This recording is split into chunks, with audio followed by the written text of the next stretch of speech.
Hello, everyone. I want to welcome you to our Enneagram, How to Apply to Your Life with our speaker, Janna Thomason. This is our third in our series. We did Enneagram 101, and then we did Tour of the Types, and this is the conclusion. So I'm excited to hear how we can apply these awesome techniques to our life. I'm going to read a little bio on Miss Janna. She is an empathetic nurse and life coach. She believes in combining self-awareness and intentional focus is the key to unlocking our fullest potential. This intentional focus is about channeling our energy and attention deliberately toward what truly matters to us. She supports and guides clients who want to reinvent and rediscover themselves so they can live an aligned, joyful, personal, and professional life. Working together, you can break free from self-limiting beliefs and old patterns, fostering profound growth and transformation. She is the Enneagram nurse. That's her calling, and she's the expert. So I'm going to turn it over to Janna. Take it away, girl. Thank you. Thank you. Okay, I'm going to share my screen and we will get going. All right. Can I get verification that you can see that? Great. Okay. 1 second here.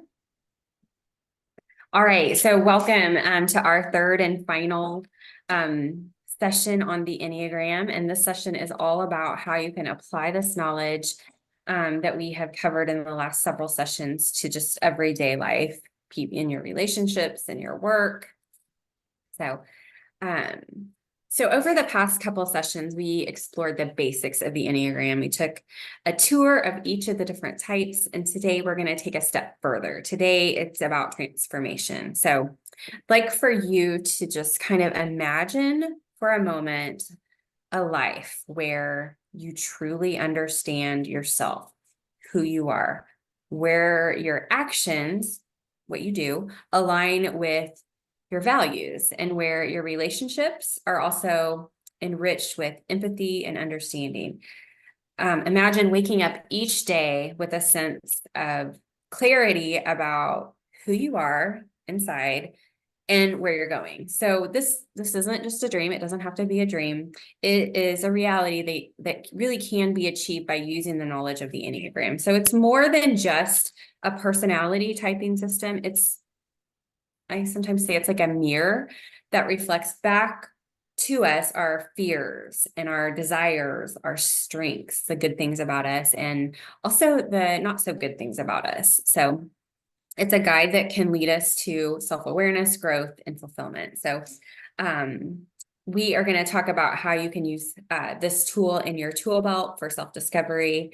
So whether or not you're needing some help in your personal life or your professional growth or goals, the Enneagram offers those insights and strategies to kind of unlock that potential. Okay, so I'm just going to do a quick review for those of you that maybe weren't a part of those sessions, but the Enneagram reveals that each type has a center of intelligence or a preferred way of relating to the world. We're going to start 5, 6, and 7 types trust their head intelligence. Types 2, 3, and 4 trust their heart intuitions. And 8, 9, and 1 trust their gut or their body instinct. But we know that nature and nurture and trauma can sometimes shut down one or more of these intelligences so that we kind of have a default intelligence. And when that happens, we tend to undernourish or dismiss those parts of ourselves that kind of bring whole body harmony. So your center of intelligence is determined by kind of that first response when you encounter new information or situations. Do you first think, do you first feel, or do you first sense or take action? So wanted to kind of cover that quickly. And then I'm just going to do a quick review of each type. So starting at type 1, they are called the reformer or the perfectionist, and they bring goodness to the world. They are constantly strive to improve themselves, to improve you and everything around them. Type 2 is the helper, and they bring love into the world. They want to be liked, and they focus their attention on meeting the needs of others. They look for cues from other people to figure out if they're appreciated. Moving on to the type 3, the achiever, they bring effectiveness to the world, and they organize their lives towards achievements and accomplishments. They tend to thrive on recognition and accomplishments and competition. Moving on to the type 4, the individualist or the originalist, or the creative, the romantic, they desire to feel special and to have a unique life. They have lots of emotions, and especially painful ones play out really powerfully in their life. Type 5 is the investigator, and they bring wisdom to the world. And their deepest desire is to know that they're competent and capable. They'll gather information in order to become an expert, and their inner world of ideas and analysis is much safer than their emotions or the feelings of others. Moving on to the type 6, the loyalists, they bring loyalty and dutifulness to the world. They are insightful and team players, but can be hyper vigilant about their environment and consider multiple options. They're all about safety and security. Moving on to the type 7, the enthusiasts. These folks bring joy to the world. They love new possibilities, and they want to experience them all. Sometimes they can anticipate, they're always anticipating about what might come next. They often miss the present and can bury the emotions. So moving on to the type 8, the challenger, they bring power to the world. 8s pursue both justice and truth, and they like to keep situations under control. They are not afraid of big decisions, and they will fight for the underdog. And lastly, the type 9 at the top, the peacemaker, they bring peace and harmony, and they are stable and optimistic and supportive.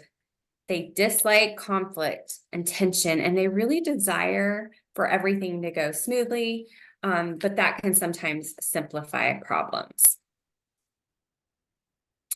So we're going to go through, and I'm going to give you ideas for each type that can potentially help you with your growth journey on the Enneagram. And I just want to preface this that if you're this type, it may feel what I like to say kind of ick. And you're like, oh, that sounds horrible, but that's where our growth path will come in. So I can just imagine, I know lots of different types that once I say some of the stuff, you're going to be like, oh, I don't want to do that. But real lasting change really isn't about fixing anything quickly. It's about growing through something. It's the journey. And we really do have to address the emotional and the behavioral patterns that really got us where we're at in the first place. We have to kind of figure out what's going on internally, our internal operating system around fear, around coping, around decision-making. And remember, there's just not a quick fix, but there is a path, and we'll talk kind of about that today, that can help you transition out of those unhealthy behaviors and kind of start towards a growth transformation. So starting with type 1s, the application to your life is to show compassion for themselves. They are hard on themselves. Be flexible and open to others' perspectives. Regularly recognize the internal critical voice. It's a mean voice. It's a mean internal critic. Establish a healthy work-life balance. Allow time to relax. This one is big. Play for type 1s is such a good thing for type 1s, and accept themselves and others just as they are. Getting outside in nature is good for these types, and recognize that not everyone is where you are. So keeping those type of things in mind. All right, application for the type 2. Practice silence and solitude. This was really hard for me as a type 2, but now it's necessary for my life. Practicing self-love and self-care. Nurturing a separate self away from family or job. Paying attention to your own personal needs and being able to name them. Learning to receive love. You don't have to give love to get love. Setting healthy boundaries, learning to say no. Notice when you become manipulative or you have manipulative motives towards others. So if you think, oh, I'll do this nice thing for them and then they'll like me, notice those manipulative motives. And then just being able to name your feelings. Even though type 2s are in their feelings a lot, it is helpful for them to put a describing word on those feelings. Moving on to the type 3, the achiever, practice stillness and breathing. And this is where the type 3s are going to go, oh no. Practice active listening to connect. Notice self-deceit and fear of failure. Just notice it. Embrace vulnerability. Practice slowing down, which is very hard for this type. Examine your thoughts and feelings. Pay attention to your own needs. Practice mindfulness to be more present. All right, moving on to the type 4, the creative or the individualist. For these types, it's important to notice envy and excessive desire for what isn't. So that means like not always wishing, if I just had that, I would be happy. Practicing positive affirmations. I am strong. I am kind. I can do hard things. Those positive affirmations. Focus what's positive in the present moment, not the past, not the future, but what's happening right here in front of you. View yourself from others' perspectives. Be consistent in action despite your fluctuating intense feelings, and just start small. Appreciate the ordinary and learn to be open to constructive feedback. And that's getting into your head and saying, okay, what's the objective facts here? Type 5 application for the investigator is to be more relational. They like to be in their head. Be more of a participant in an activity or a conversation. These types tend to kind of sit back at the wall and be kind of a wallflower. So be more of a participant, and they are all probably saying, oh, I don't want to do that. But remember, this is our growth path. Notice instances of keeping wisdom from others. We talked last time about avarice or hoarding of information. So notice when you are starting to hold on to information. Step outside of your comfort zone. Take a course or a class to get into your body. And this is really going to ick them out, but explore your emotions. And then choose ways to engage with groups that can benefit from your loving wisdom. All right, moving on to the type 6, the loyalist. Notice, and you'll notice on all of these, it's a lot of noticing and just being aware and acknowledging and kind of pausing and naming it and saying it. So you'll notice on these, I say notice a lot. So notice fear. Notice when you're fearful, and start to kind of embrace your own trust. Trust yourself. Own your power. Accept that insecurity is a part of life, and that we all feel that way. We all are insecure and have imposter syndrome sometimes. Be aware of your thoughts and recognize if they're unproductive.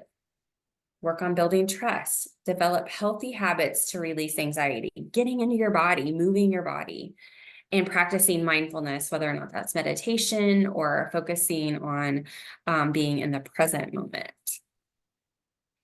Application for the type 7, the enthusiasts. Notice any self-indulgent. Learn to see the value of pain, which again probably X7s out. They don't want to do that. They want to just move to something else because pain is hard. Make and fulfill commitments. Getting comfortable with solitude. Simplify, living in the present moment, not what's happening in the future, not thinking about what's next. Learn to become more aware of others. Accepting pain and uncomfortable emotions, and again, practicing active listening. Type 8 application is notice self-reliance. Notice what I like to call is hyper-independence. Mm-hmm. And know that you can ask for help. And this is hard. Just notice when you're like, oh no, I'll just do that. I don't need to ask for help. Learn that vulnerability is a strength, not a weakness. Learn to judge how much force is necessary. Discovering your limits and honoring them. Moderate impact on others. So just notice your impact on others. Notice their reactions. Appreciate others' truths. Really listening and taking into account what others say, even if it's not what you think as a type A. Of course, practice compassion, and then lastly, allow others to take the lead. Sometimes it's really hard for them to let others take the lead, but sometimes allow that. And then finally, we have the application for the type 9. Just to notice places of slothfulness and anger. Notice when anger is brewing in your body, and then listening to your body. Paying attention to your own needs. Also being able to see that there is sometimes value in conflict. Not all conflict is bad. Setting boundaries, limits, and priorities. Practice being more direct and assertive. Loving yourself as well as others, but loving yourself, and accepting that discomfort and change are a part of life, which can be hard because they want to go to that comfort. All right, so those were some applications specific to each Enneagram type. And now I'm going to kind of go into instead of this, try this. So we all have habits and reactions that don't always serve us well. So those, instead of this moments where we fall into familiar limiting patterns, it's our knee-jerk reaction, it's where we react. Today, I want to show you how you can replace some of those patterns with new, almost empowering actions. So these are try this moments that can align with who your true authentic self is. So as we talk type 1s, instead of sticking to the norm, try to explore some possibilities. Instead of having to be right, how about accepting feedback? Instead of doing it all, how about asking for help? And instead of practice makes perfect, try saying practice makes progress, or done is better than perfect. Moving on to the type 2, instead of harboring resentment, try naming and exploring your feelings, putting words to your feelings. Instead of saying yes to everything, try setting some boundaries around time. You don't have to set boundaries on everything right at the beginning, but practice setting some boundaries. Giving your all to others, how about trying to spend some time by yourself? Instead of saying, I'm so sorry, that was my fault, maybe try, thank you for understanding. Or if you're saying no to something and you're saying, oh my gosh, I'm so sorry that I'm going to say no, but instead just say, thank you for understanding. Moving on to the type 3, instead of dismissing feelings, try journaling and writing those feelings down. Instead of just powering through all of the tasks that you have, what about taking a break? Regular breaks. Instead of always trying to shift and morph into who you think people want you to be, just be you, authentically you. And rather than saying, I can be better, try saying, I am enough. Those type 4s, the romantic or the individualist, instead of searching for what's missing, try to be content with who and where you are right now in the present moment. Instead of reacting quickly, try stepping away to access and to process your feelings. Again, there's a huge, powerful move that you can take is just to notice and to pause. If anything that you get out of this, notice and pause. Instead of playing the comparison game, be confident in your unique abilities. You really are a gift in this world, and so be confident. And instead of asking, why is this happening to me, try, why is this happening for me? So again, just moving a couple words around. Type 5, the investigator, instead of keeping the information to yourself, how about share it with others? Instead of holding in your thoughts and feelings, what about getting into your body and breathing through them? Instead of relying only on yourself for the answer, try asking for others' opinions. And instead of how can this knowledge benefit me, try how can this knowledge benefit others? How can I share this information, this wisdom, this knowledge? Moving on to type 6, the loyalists. Instead of worrying about a decision, try trusting yourself. Instead of overanalyzing in your head, again, putting that on paper and journaling your thoughts. Instead of fearing the future, thinking ahead, what if, how about enjoying the present moment? And instead of asking, what if something bad happens, flip that to what if something good happens? For type 7s, the enthusiasts, instead of jumping from task to task, and a little bit of squirrel brain that we all have, try staying focused on one task until completed. Instead of ignoring negative feelings, how about just sharing them with a friend or a family member? Instead of planning the next adventure, again, enjoying that present moment. And instead of asking what's next, try I am content right now. All right, the type 8, instead of pushing through, what if you try to slow down? This is hard for type 8s. Instead of focusing only on strategy, look at possibly taking time for the details. Instead of thinking your way is the only way, try to value others' opinions. And instead of asking what's in it for me, let's ask what's in it for others. And finally, the type 9, the peacemaker, instead of sitting back and watching, try listening and engaging in the conversations and in life. Instead of worrying about your next move, be confident in what you have to offer because you have a lot to offer. Instead of avoiding conflict, resolve the issues with your skills that you have. You can engage in conflict. Instead of saying just whatever you want, actually saying, this is what I would like to do. Saying, I want to go here to eat rather than wherever you want to go. So we've covered quite a bit, but these are just some skills that and some actions that you can take to grow within your Enneagram type. So how do we even do this in real life? So number one, you just have to look yourself in the mirror, face yourself. The way to make change in your life is number one, to acknowledge and to notice your issues and to really understand why you have them.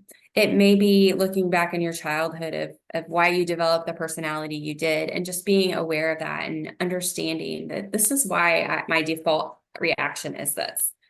So self-awareness is the skill of being, number one, introspective, and number two, curious about who you are and what you do.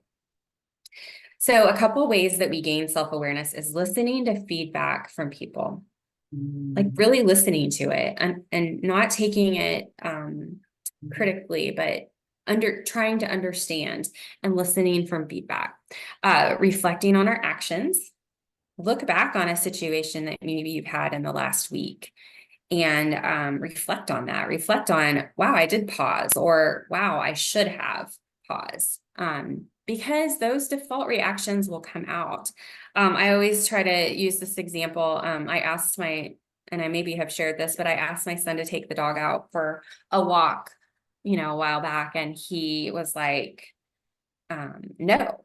And I was just completely like, well, I just made you a meal. I just bought you groceries. I do all of this stuff. I do your laundry. And when I ask you to do one thing, so as it was coming out of my mouth, I knew that that was the adaptive or that unhealthy part. And so I was able to stop and say, just take the dog out. And he did. So noticing, and you may not get it. You may, like, as it's coming out of your mouth or how your body is reacting, you may know that that is not a healthy way to respond, but just acknowledging it and can be really helpful. So learning kind of our daily patterns and investing time and personal growth can really help us become a better person, a better human. So when we lack that self-awareness, and we know people all around us that lack self-awareness, we have this belief that life happens to us, a little bit of that victim mindset. So as we become more self-aware, we can start to understand the role that we really play in everything that we experience. It's not that we're victims, we play a role in that. So I just want to talk about a couple different tools that I think, in addition to the Enneagram, that can help. So I like to call it the now process, or the very first thing is just to notice when you're triggered. We know when we're triggered. So what's our first, number one, just notice it, like, oh, that really upset me, or oh, I just have this nagging like sense of that really bothered me. So am I triggered? Is this upsetting to me? Just notice that. Does it make me anxious? Does it make me fearful, irritated, frustrated, disengaged? Are you like, peace out? So kind of just start to think back to maybe the last week and try to pinpoint a time that you were triggered. What type of feelings did that bring up for you? So the next step is to open yourself up to all three centers of intelligence: that head, the heart, and the body. So think about that situation where you were triggered. I'd like for you to just kind of think, what did my head think about that? What were my thoughts about that? And then I'd ask you to go to your heart, and you can actually place your hands on your heart. Like, how did that situation make my heart feel? Like, what kind of feelings did I have? And then I'd like for you to kind of do a body scan and say, what did that bring up in my body? Did it bring up like tenseness? Did my shoulders go in? Did my shoulders go out because it made me mad? Where at in your body did you notice that trigger showing up? And then doing a whole self response. And when I say whole self, I mean looking at your head, your heart, and your body. And how can you respond in a manner of using all three of those centers? So, an example might be, last week I was at a store checking out, and the woman checking me out was super short and snippy with me. I couldn't hear her. I can't hear very good. And she's kind of quiet and mumbling. And finally, she asked me to sit the items down, and I didn't understand what she said. So I felt like she was yelling at me. She got really loud then. And I felt, and I'm using, those words, it felt like she was yelling at me. I also had trouble getting my coupons to pull up on my phone. And I was getting the impression that I was completely annoying her. Yeah. I immediately was like taken aback. My feelings were hurt. Then I was immediately like irritated. So my first response was to like get snippy back. Like, I'm sorry, I didn't hear you, but I paused. So I went to my head. I said, what are the facts of the situation? I stepped back and kind of tried to look at the situation objectively. There's 20 people on the line. The store is busy. There's a lot of people talking. I couldn't hear. And I started to wonder, man, I wonder if she's had a rough day. Like, I don't know what's going on in her life. But that pause and that, what is my head feeling? What is my heart feeling? And what is my body saying? And, when I went to my head and I was objective, I was able to, give grace and compassion and started to kind of look at the facts. So I was able to not react and tell her that I hope that, her day got better. So that's just a way that you can start to kind of use, this head, this heart, and this gut intelligence. Notice the trigger, pause, kind of do a quick check. It only takes a couple seconds. What's my head thinking? What's my heart feeling? What's my body saying? And then how can I move forward with a whole self response? And you'll find that your reactions will be much more healthy in these situations when you can do this this process. So just want to encourage you to do that. And then the last tool that I went to talk about today is my computer is about to die. I'm sorry. Hold on. Consider plugging your computer in. There we go. Is the feeling wheel. And this is one of my favorite tools, and you can Google this feeling wheel. Or if you're interested, you can email me and I would be glad to send you one that I have made. But this is a really insightful tool.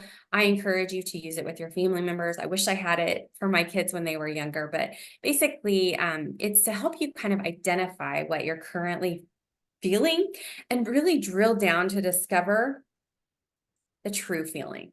So for most of my life, I use the big ones. I'm happy, I'm sad, I'm scared, I'm calm.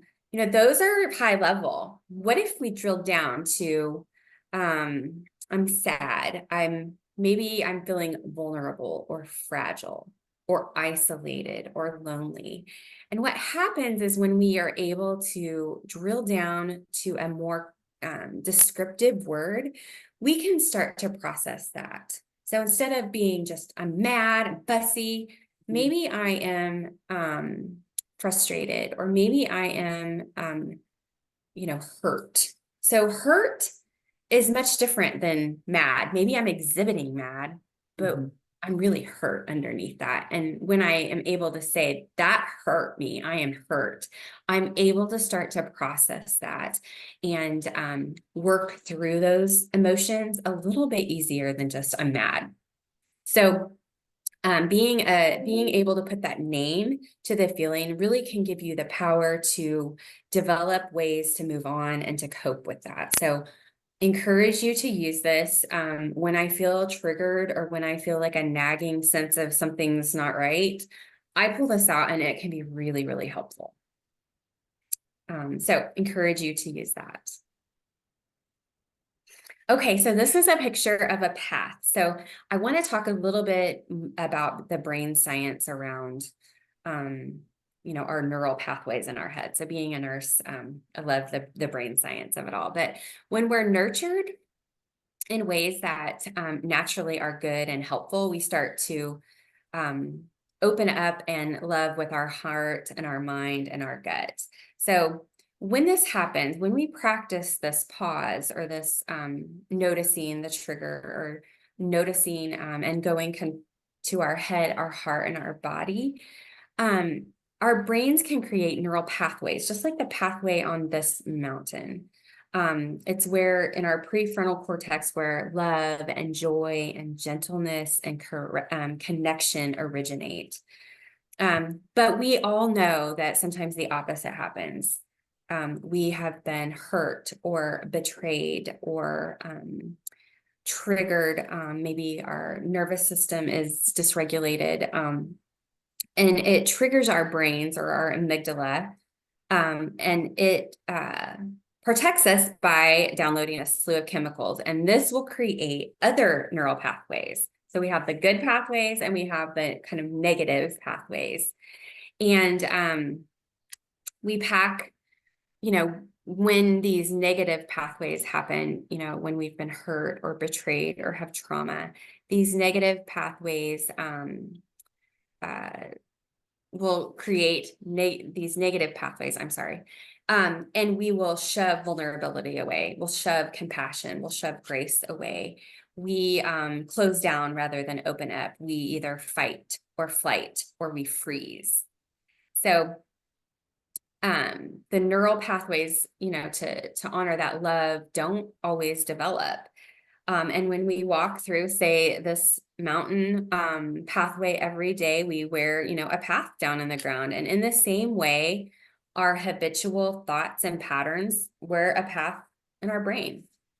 And under stress, when you're stressed out, when you're triggered, we automatically go down the certain path or trail or pathway in our mind. So using the tool of the Enneagram can create new neural pathways that can renew our minds and create those good, positive neural pathways that really give way to to loving ourselves and others with, our whole being, our head, our heart, and our gut. So I always kind of like to talk a little bit about neural pathways. Like that. Yeah. So takeaways for this series is just number one, you matter. I don't know if you need permission, but I feel like I did. Your needs matter. Your well-being is important. Taking care of ourselves and doing what we love is not selfish. Given you lots of ideas throughout these last sessions, but you have to be the one to take action on that. It's up to you. And so I really encourage you to take a leadership role in your self-awareness and your self-discovery. Figure out ways that can make you feel better. I've given you, like I said, lots of ideas. And this can be different for each person. The way that you care for yourself counts, and it counts big. And the way that you prioritize yourself affects both your mental and physical aspects of you. So spend time doing things that stimulate you, that bring you joy, and that fulfill you, which leads to a good, fulfilled life. And that's what we all want. So the knowledge that we covered really can help. So remember that others see, think, and feel and do differently than you. And that is a real eye opener. Sometimes we forget that.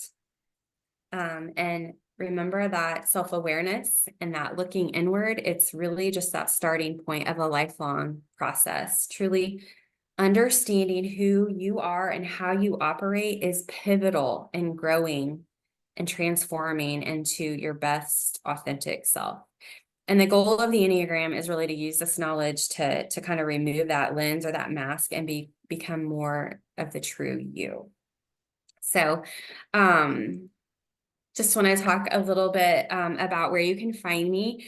I'm on Instagram. I changed my name. I'm kind of doing some different stuff here. So Janna Thomason Coaching. But if you are interested, please feel free to reach out. My email is still enneagramnurse@gmail.com. But if you are interested in coaching or going a little bit deeper, please feel free to reach out. If you have a workplace that maybe needs a workshop for something like this, don't hesitate to reach out. And also, offering consulting, vision board sessions or speaking engagement. So, and then I'm going to put this up here. If you would like to subscribe to my weekly newsletter, please scan that QR code. And each week I try to send some information out. Promise I won't spam you, but it's really been my honor and pleasure to be a part of this and to bring this information to you. So thank you for your time today. Thank you, Janna. Yeah. I noticed there's definitely some common themes when you were talking about all the things, each type and what they needed to work on. Common theme of be present. Yeah. And be vulnerable. Right? Yeah. Which is hard. Yeah. Yeah, that's big ones, especially for some people. It's really people. And each type kind of has an orientation to time. So, and we didn't, there's so many other aspects of the Enneagram. There's subtypes, there's wings to the right and to the left. But there's also orientation to time. So there's some types like the 3, the 7, and the 8, they're always thinking future. The type 4, the 5, and the 9 are really thinking past. And types 1, 2, and 6 do a pretty good job of being present. Pretty good job, but they're kind of in that orientation. So it's kind of interesting how each type has a different orientation to time. Yeah. But yeah, being present and vulnerable. Yeah, it's hard for me to be present. You're probably always thinking, your brain's working so fast that you're thinking. I'm like, what are we doing next? Yeah. What's going to be fun? Okay, perfect example. On vacation, right? When I should be present, it's nearing the end of the trip, and then I'm already like looking for another vacation. Yes. I want to keep that train going. Yeah, that excitement, that newness, that what's next. Yeah. And so, that's just a reminder to yourself to take some action, be very, very intentional. I mean, that's your default to go to that. But noticing that, oh, I'm looking up this new trip when I'm still on my current trip, Right. putting the phone down and being present. In front of me. Mhm. I really liked that path on the mountain. That's Yes. a good way to describe a neural pathway. Mhm. As you said, when we get triggered, you're automatically going to go to the easiest path, right? Which is already worn down, ready to Yeah. go. Yeah. It'll be the fastest Yeah. instead of creating. Another good way to kind of describe that is like if you have a dog that makes a path in your backyard, and it's just where they go over and over. I mean, it's that pathway. It's what they know. True. Yeah. But the cool thing is that you can work to create new neural pathways. There's lots of exercises that you can do. Gratitude and thinking of all of the things that you've accomplished in your life, making a list of the last 4 years and all of the good things that have come. I mean, just kind of priming your brain. Yeah. Journaling has always felt totally disgusting to me. Mm-hmm. And I know it's really good for you. And I recently went to a conference, and one of the topics of like the side sessions you could go to was journaling for the non-journaler. So I was like doing it. And hers was super easy. She said, you don't even have to write them down. Just every night before you go to bed, 3 things you're grateful for, and then 3 things you did right. The 3 things I did right, that was really hard to come up with. Yeah, that's good. And we do so Yeah. many great things all day long, but just giving yourself the grace to say, I did this right today. Yeah, I love that. Because think about it, you're going to sleep, you're ending your day with 3 things I did right and 3 things I'm grateful with. I love that. And I agree. Like there's a huge amount of people that hate journaling, and it doesn't even have to, it could be like just doing a voice memo or saying something out loud or doodling or just putting it on a post-it note. It doesn't have to be like you think, pulling out my journal, because I'm not good at that either. But when I'm upset and if I have my notepad right here, I could at least process like, this is the feeling. This is what my thoughts are around it. Yeah, it doesn't have to be in your beautiful journal. It could just be even just processing it out loud. Well, I always learn so much from you, and I thank you. Yeah. And I think one of the biggest things that I've learned from you over the years is knowing yourself. And then, like you just said earlier, knowing that everyone doesn't think like you do, and that you got to give some grace to the other person, just like you did at the store. Like, what else is going on in that person's life? It's not all about me, right? So I try to use that frequently. So thank you for that skill. Yes, I'm glad. Okay, guys. Well, that's going to wrap up our session for today. Please go back if you haven't already and view the Enneagram 101 and the Tour of Types. Those are both on our YouTube channel. So if you go to North Kansas City Hospital on YouTube, you will find those. Again, you got Janna's handles there. She had those popped up. So Enneagram Nurse, and then Janna Thomason Coaching, like that. And remember, you can always go to our website, which is nkch.org, for more classes and events. And we hope to see you all soon. So Janna, have a good one. Thank you. Thank you. Thank you.